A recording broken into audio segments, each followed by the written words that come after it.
Hi, thanks for clicking this video. Today we are talking about vintage watches, and the reason for this video is that I like to raise awareness for vintage watches, vintage watch collecting.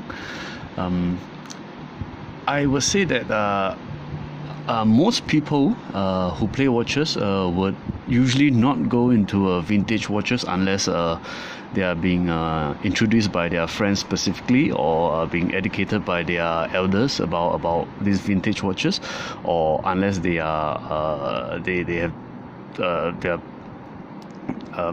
unless they have a specific interest for old watches.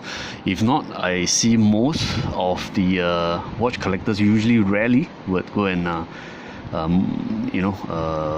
look into vintage watches. And an example would be myself. And vintage watch is like a section of the supermarket whereby you rarely go to, but yet there you can find many good things. So I find it's a bit understated and underrated, and just like to do more awareness with this video. In fact, I've searched YouTube, like 5 reasons to collect vintage watches or that, but I don't see much, or in fact any videos coming out.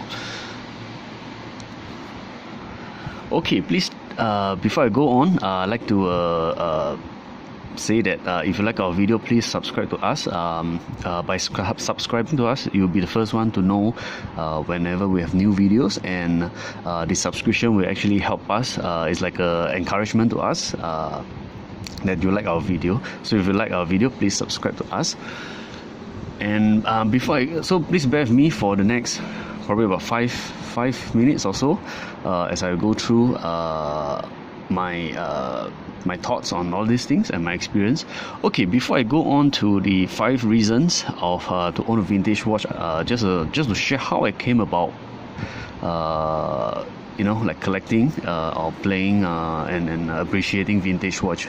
I've been playing watches for about 20 years, and like most people, I played like contemporary watches, modern watches, and the things like the vintage watches that you saw here, that you see here. I never really go into it. It's like for old people, etc. Okay, so and about 5 years back, I came to know of this watch shop, vintage watch shop, and I usually drop by the shop about 2 to 5 times a month, because I actually brought some of my watches for repair to the shop, and at the same time also helping people to do repairs by bringing the watch to this shop. So from there I actually get exposed to vintage watches, and over time I find that they are really good to have watches, and like I said, I like to raise some awareness on this, and let me start with the first reason. Okay, the first reason I would say is affordability. We're not talking about those super rare antique watches that command about 10-20 thousand US dollars, that kind of thing. We're talking about I've seen like you can buy some Omega watches from anything between like 500 to 800 USD. So example, if you have a budget of say about $800 USD, you can either go for a brand new entry brand like say Tissot, or probably some more branded fashion brand like Burberry. But if you're not getting that, with the same price, you can get a luxury brand like say Omega. I have a few watches which I've borrowed from here and there. So maybe, like for example, I understand like an Omega like this will cost about 500 USD. Yeah, with metal bands being a bit more, like probably about 700 USD. So imagine with a budget of 800 plus minus USD, you can get an Omega. And mind you, all these watches, their quality is not bad, and the movement is still as good. So I would say that for people who don't have that money to buy a Swiss watch, or for people who don't want to pay so much, be it you're a student or someone who just came out to the workforce to work, or probably you're just someone who don't want to spend so much, yes, you can get a luxury Swiss brand watch, a vintage watch at an affordable price, which is the vintage watches. So modern Omegas, I think it might set you back about at least $2,000 and above, depending on the model that you're going for. And with a budget of say about Rolex, if let's say we talk about Rolex vintage, you can get something like an Oyster Precision at about $2,000, or maybe a more later series Oyster. This probably is in the 80s or 90s Oyster, probably about 3,000 USD you can get it, whereby a new Oyster will cost you about 10,000 USD. So which brings to my point, affordability. Vintage watches, you can slowly shop for it, find where in your place where there is selling vintage watches, and take your time to shop. There's a lot of varieties around vintage watches. There's a lot of variety. There's many size and shapes. Okay, my second point, unique. Having vintage watch is definitely unique in the sense that different shop would have different models, and sometimes you don't get to see a model twice at different places. Someone with a budget, probably someone with money, probably can just buy a Rolex Submariner, Rolex Oyster at any shop if you have money. But hey, vintage watch, sometimes even if you have money, it's hard to find the exact design or model. So unique is one of the second reason that this is why you should get a vintage watch, because while everyone out there is wearing contemporary Tag Heuers, IWCs, Rolex, etc., or even Seikos, you have something like a vintage Omega with you, and it's actually really stand you out from the crowd. Okay, having a vintage watch, I would say that it definitely adds variety to your existing watch collection.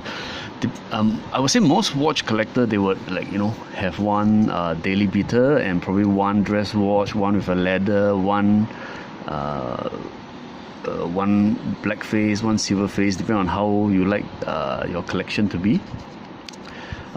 So having a vintage watch is definitely good.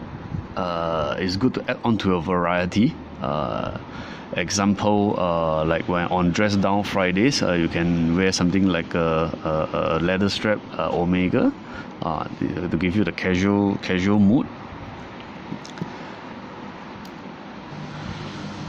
Next, to my number 4 reason would be the vintage watches are actually not very big in sizes and are usually very thin in sizes, and they are very nice to wear in my opinion. Nowadays modern watches are just big and bulky, and sometimes it's good to have one of these to rotate and wear. And also most of these let's say example for men's size, you have about 36 millimeters, and for ladies, let's say ladies, if they were to get such sizes to wear or something like this, is a very nice size to wear, because nowadays ladies are wearing bigger size watches. So just a bit of sidetrack. So okay, never mind, I will we'll go through later. I will just show you some of this collection that I've gathered from here and there. And now I will move to my last point, which is low or in fact no depreciation. Most of the vintage watches that I've seen, they are actually not high in prices because most shops just want to clear them off, and of course, depending on how you bargain for the watches, it's actually a good price. And let's say, example, you wear it for after a while and you want to sell it, I believe the depreciation will be very low as compared to some other watches that you get. So back to talking about just something to share. As mentioned just now, there's one vintage watch shop that I frequent. The shop owner, sometimes when I talk to him, because he's a vintage watch collector as well, so sometimes he'll be telling me that, like, oh yeah, I've sold these watches, I've sold that particular watches, and then he don't have it anymore, he can't find it in the market, so he's very sad. And based on what I understand, there are certain models of watches that when he will keep it, he will not put up to sell. Like some of those that I've mentioned is that he will keep Marine Master or some of the Citizen bullhead watches, etc. Okay, so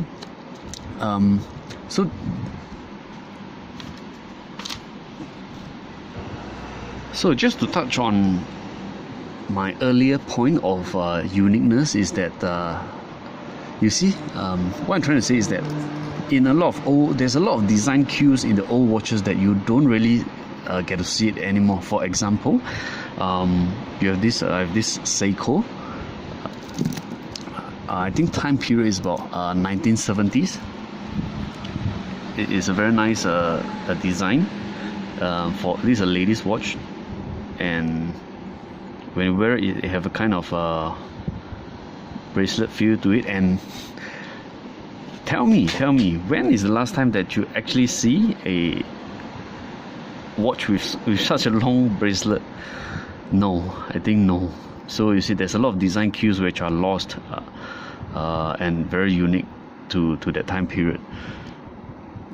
Okay, we have something like this Wolfman. I'm not sure how branded is this, but you can see the kind of oval shape design that I recall I seldom see it nowadays with modern watches.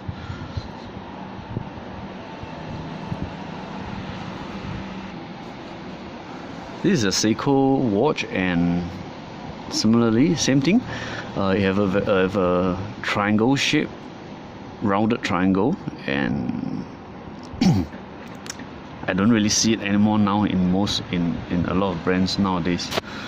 So it's unique. Here we have a Movado watches. These are hand wind movement. So like I say, if you're a lady, and if you were to get something like this and wear, I would say it's very nice, very simple, classy for a lady to wear, and the size is just nice, not too big, not too small. Here we have Omega, the View. Let me show you, since I have this watch, let me show you something interesting about the date. That's why I say vintage watch is very interesting. Look at the date. I can set it forward, I can set it backward. Yes, sorry, this is forward, backward. So tell me, when does your watch, can you do this? Can a Submariner, $10,000 Submariner do this? No way. I'm not sure why modern watches don't have this function anymore, but this is ingenuity, this is engineering at its best. So we have a Seiko Sportsman, same thing, a very simple design watch that for casual days or for ladies, or maybe for gentlemen with smaller hand size, this will be very good. I have a Omega here, very nice watch. And I actually have a vintage oyster, ladies oyster, and oyster precision, which actually I bought from a friend, but he just called me out earlier today saying that he has sold the watches and declined for me to use as a for my video purposes, but doesn't matter, you get the point. So thanks for bearing with me for these 15 minutes. I hope you've enjoyed my video and I've covered most points which you felt that is justifiable. So look forward to for our upcoming videos with more things to cover. Thank you, and we will see you in our next video. Bye.